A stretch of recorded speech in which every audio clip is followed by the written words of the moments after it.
Hello everyone, welcome to my video. My name is Mark and I'm out on a run this morning, and on this run I'm not going to be talking to you about running. I'm going to be talking to you about Formula One. Yes, we're just 4 days away from the start of the new Formula One season in Bahrain, and I'm going to give my views and opinions on what's going to happen this weekend. So let's go.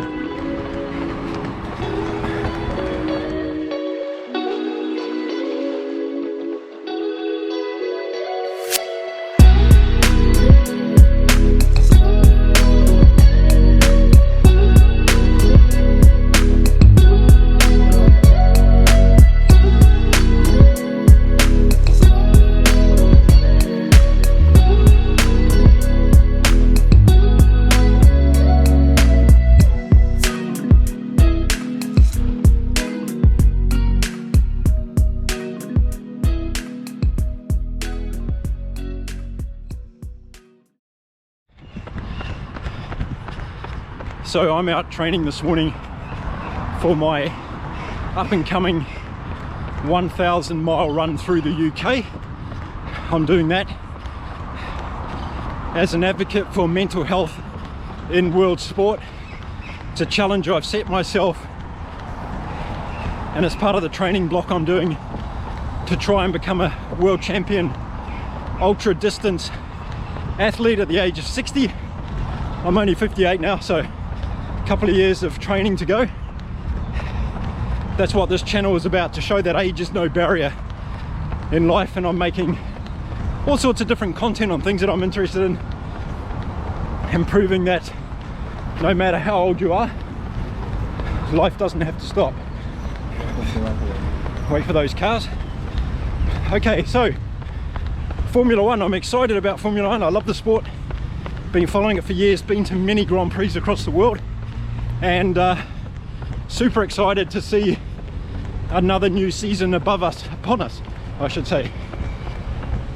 And in a few days time in Bahrain, we're going to see once again the amount of work that's gone in over the off season to really bring these new generation of Formula One cars to a new level. And I'm excited to see that and what's going on. A lot of pundits out there on YouTube and other platforms that are suggesting what's going to happen. I'm going to throw my 2 cents worth into the mix on that.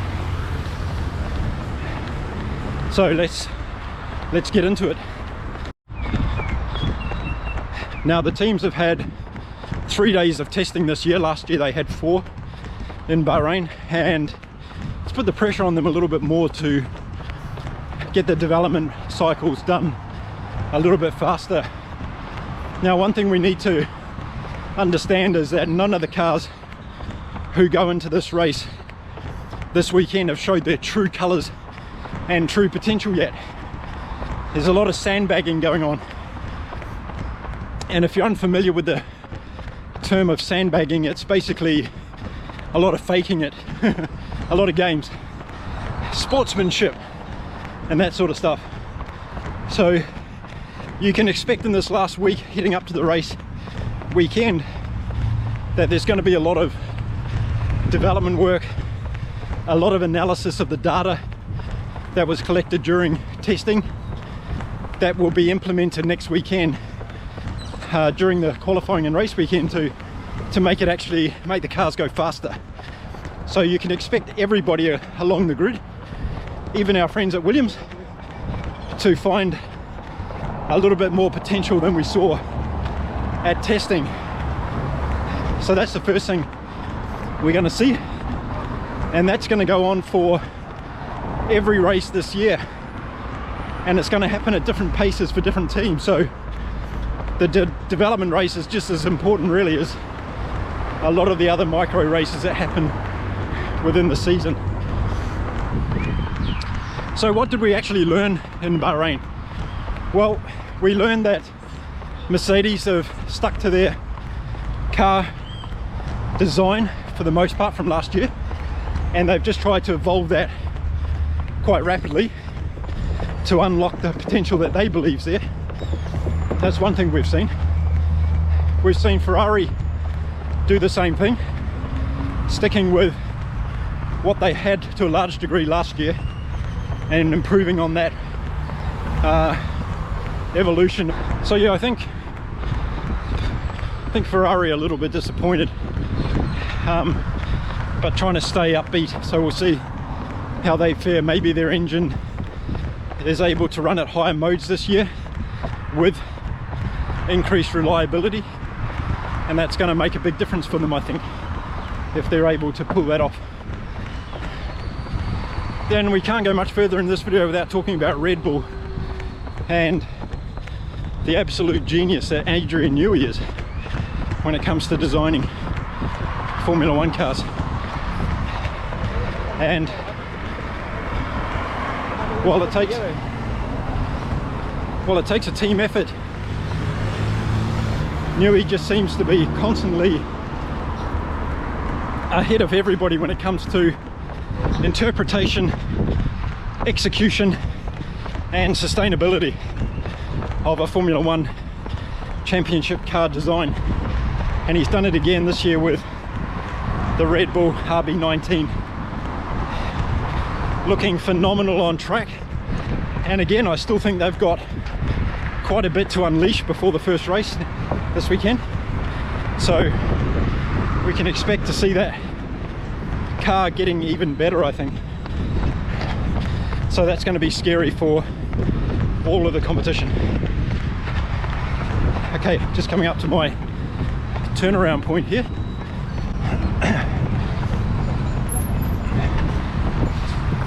In beautiful Cancun, Mexico. It's a hot one today, if you haven't noticed. So yeah, Red Bull I think are going to be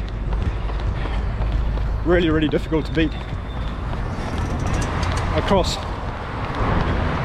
all levels of the season. They've got a great driving pair, they've got fantastic development program, and I think the only thing that can really let them down is their reliability if they have any issues there. But there's no indication that's going to happen after the number one team with number of laps in testing. So yeah, Red Bull looking really strong. Now, while focusing on perhaps the strongest contender, I want to focus a little bit on one of the most disappointing outcomes of testing. Not for me, but I think for the team itself, and that has to be McLaren. A lot of question marks in this team at the moment for me, and the last 3 years they've finished 5th, 4th and 3rd in that respective order, so they're getting worse. This is all happening under the management of Zach Brown, the CEO, team principal, and got to ask the question, why is it happening? You know, he sits in front of a camera and does these smoke and mirror interviews that I call them, and yeah, everything's going to be good. We've got fantastic driver in Lando Norris, who by the way has never won a race in 5 years that he's been in Formula One, and once again we see the gremlins coming into McLaren like we did last year at testing, and they had a shocking testing and they probably underplayed a lot as well. It was probably worse than they let on. So yeah, one has to ask why is this happening on Zach Brown's shift? And is Paul Walsh, the executive chairman of McLaren Group, is he starting to ask questions as well about what's going on in the F1 team? I know I would be if I was in that position, but I'm not. I choose to be out here running. It's much better. So yeah, McLaren extremely disappointed. It's going to be a few races for Oscar Piastri to get up to speed for sure. Not only is he driving in Formula One for the first time, but he's got a dog of a car to deal with. I don't think he's going to have the same issues that Daniel Ricciardo had. I think it's going to be different for him, but we'll have to wait and see. And I think he's going to hand it to Lando Norris. I really do. I think he's a very, very quick driver, and if McLaren are able to unlock anything out of that car during the season, then Piastri is going to exploit it, that's for sure. So we'll have to wait and see. Are McLaren on the way down the field even further, or are they going to be able to bring enough upgrades throughout the season to rectify the problems they had in testing? It's going to be an interesting one, that one. Okay, so that's McLaren. Not a good picture for them at the moment, but you know, things can turn around, so we'll wait and see. Next up, we got AlphaTauri, and yeah, really interesting here because there's a lot of talk going on in the background. I've got some people that I know in the know, so to speak, and it seems to be they could be getting ready for a sale, with a number of interested parties and consortiums who want to come into Formula One. AlphaTauri, as the sister team of Red Bull, could be in a good position to make a nice profitable sale of that business model. And I think that's one of the things that's seriously being considered behind the scenes. If we stay on track, we've got Nick de Vries, the Dutchman, and Yuki Tsunoda, the Japanese boy, in that car this year. It didn't look too good at testing, and they might struggle again. And if the word on the street is right, then they're not going to be putting enormous amount of investment into this car. So I think we're going to see after the first couple of races whether or not AlphaTauri have come back with a vengeance and are motivated, or whether or not they're preparing themselves for sale, because that could be the case.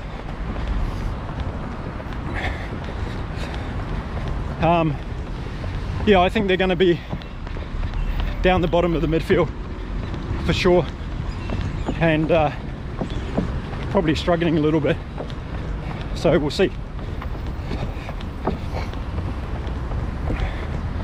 Okay, let's talk about Williams now, because a lot of changes over there, a lot of positions still to be filled, and I think it's probably the first year that Williams have gone into a season without some of their key staff in place, and surely that's going to have an impact. So whilst the car did a lot of good laps, it looked steady, it looked reasonably fast. The drivers were saying they've got some of the gremlins worked out from last year, so it looks like the back end's going to stick a bit more, so the likes of Albon and Sargent can throw that thing into corners and maybe pick up a little bit of speed. But we've also got to consider that all the other teams have done the same thing, right? So it's all relative. So Williams, whilst they might have made a stronger package, I think their destiny is a longer term one. I can definitely see them getting back up the field in 3 to 4 years time. James Vowles has gone there, an incredibly talented human being in terms of managing people and managing teams, getting the best out of people. So I think that's a good acquisition. And they just need time. So whatever they can pull off this year, I think is a consolation.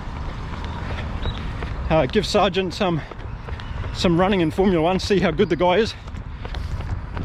If he's able to test Alex Albon every now and again, it'll be a good result for him coming in. And of course the goal there is to expand Formula One more into the US market. Sargent, being American, is going to achieve that for not only Williams but for Formula One in general, which is going to be a good thing. So yeah, Williams, that's probably where I see that happening at the moment. Alfa Romeo, got to be impressed with this team, right? So last year they came out in testing, did very well, and the first few races they did very, very well, and then they dropped off because their development cycle wasn't able to keep pace with the other teams. And we're starting to see already better car design this year, without a doubt, for Alfa Romeo. We're seeing Bottas and Guang Zhongyu being stable in the team now. So that's good for any team, and I think they're going to start off the season really, really strong again. But caveat here, are they going to be able to keep pace with the established teams when it comes to development? I don't think so. Now the long-term plan for Alfa is to become Audi, and the pieces of the puzzle have been put into place behind the scenes. Personnel coming in from both Audi group and those from Sauber that are going to come across are being repositioned to do so, and that's going to be an interesting process in 2026. So we've got to wait a little while for that to happen. So Alfa Romeo are in that position at the moment where going to get the best they can for the next few seasons before they officially become a new entity. And with Audi coming into F1, it's very exciting, because those guys and girls, they only want to chase wins, and that's what they're about, winning. So it's going to be very, very interesting when Audi come into the picture. So yeah, I think Alfa Romeo, a strong start to the season. Bottas and Guangzhou doing very well, building on their last year's results, collecting points in a regular pattern, and then probably falling off when the development cycle really starts to kick in midway through the season. Let's hope not. Let's hope I'm wrong. I'd like to see that team do well. Bottas is a good guy, and yeah, recently shared a lot on his struggles with mental health and where he was and where he's come from. So I'd like to see that team do well. Let's talk about the green machine, Aston Martin. A lot of people getting super excited online here with Aston Martin's opportunity this year. A lot's been written into Alonso, of course, going there to the team, and no doubt about it, he brings energy, controversy, excitement, experience, wisdom, and he brings speed. So I think a huge plus for Alonso coming into that team to Aston Martin this year. And unlike Vettel, who was leaving and getting his mindset around retiring, Alonso's come in wanting to win still, and that's a big change in philosophy and psychology for the team. Because as good as Vettel was, he was still in the twilight of his career, and the hunger had gone. That's why you retire, and he was looking for greener pastures. So Alonso brings a completely different dynamic into the team this year, and since he joined in January officially, and you can tell that he's been pushing that outfit to get faster, and he's going to continue to do that. And it may backfire at some stage. We know what his history is like, but it's going to be interesting to watch. So as I said, Aston Martin, a lot of hype, a lot of people talking up a lot of things that are going to happen. Whilst I hope they do, I think we've got to go in with a little bit of caution, because again, they could be a team, because they haven't got some of those processes online yet. Some of the big teams have.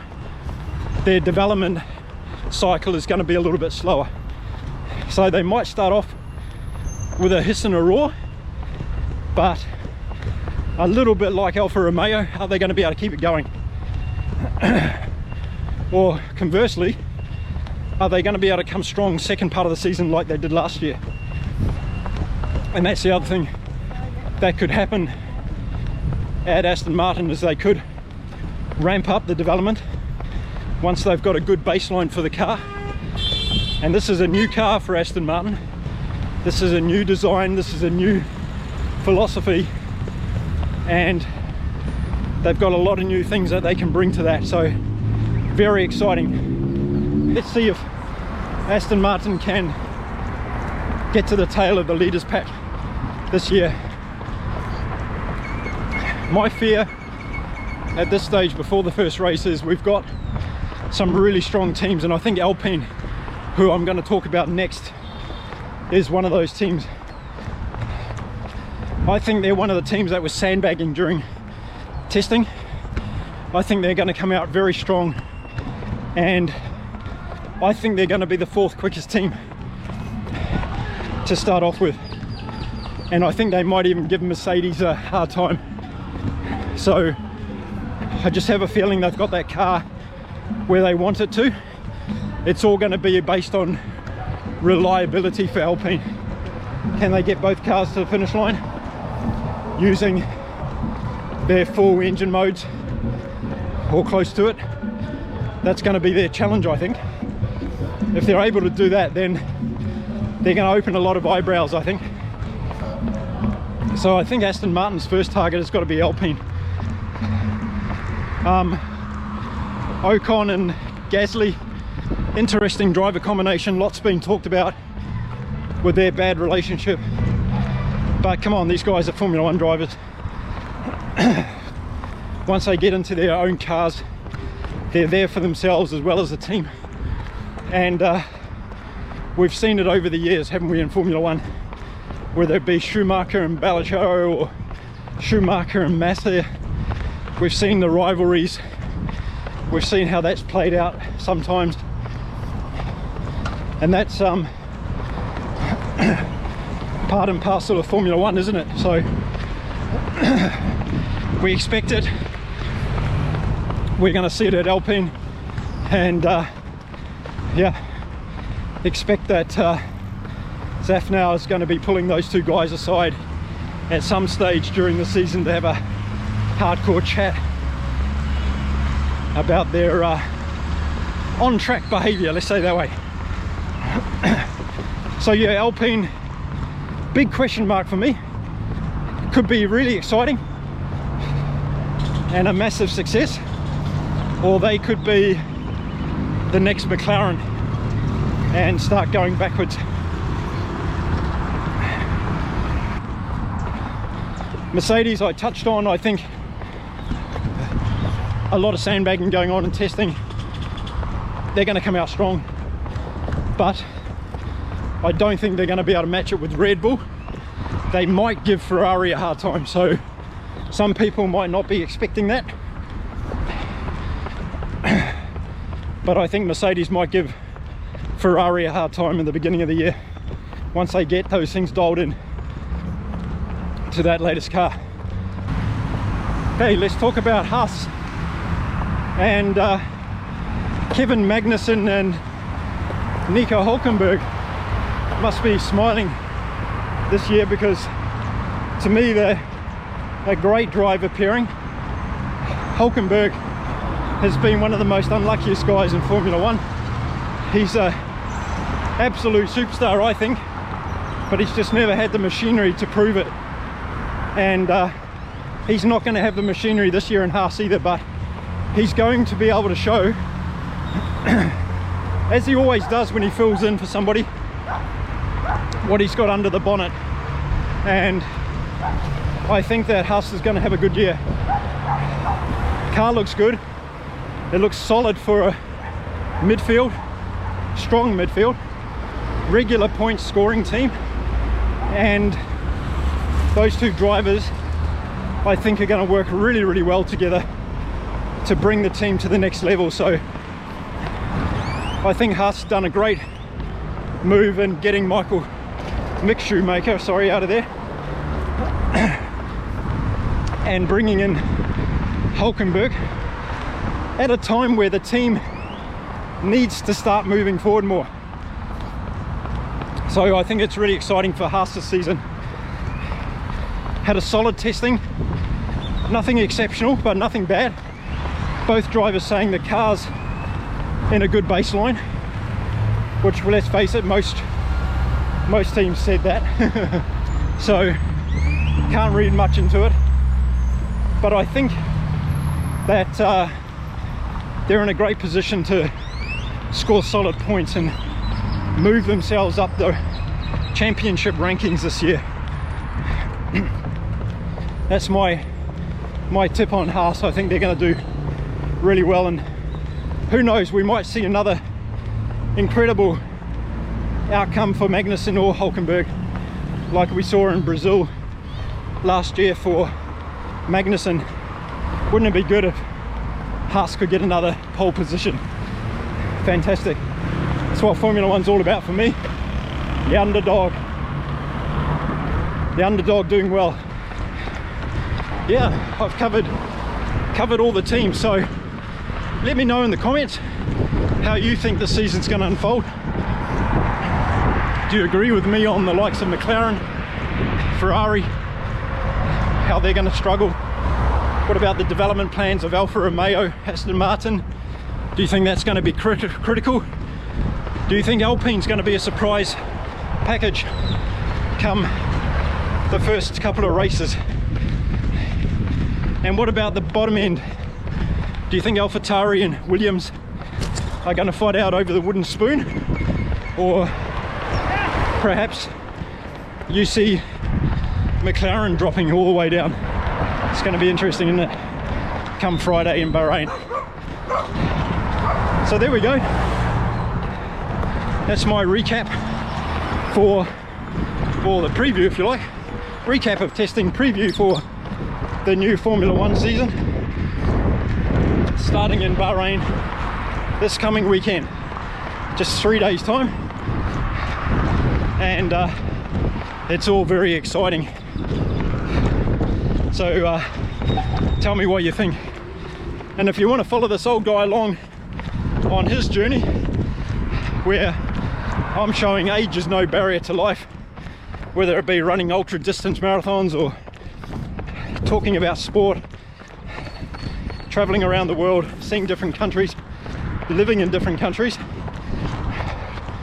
And I'd love you to hit the subscribe button and come and join me on this journey. Heaps more content coming up. If you're thinking of changing your way of eating at the moment, you're thinking of becoming a carnivore, I've got some videos on my experience on the carnivore diet, and check those out. I'll leave a link in the description for you if you're interested in that. Okay, I've gone past the hour, so gonna go and do a few more laps and then head home and start another day. So thanks very much for watching. I'll see you again soon. Don't forget to leave your comments about the Formula One season, about this video, and take care everyone. Bye for now.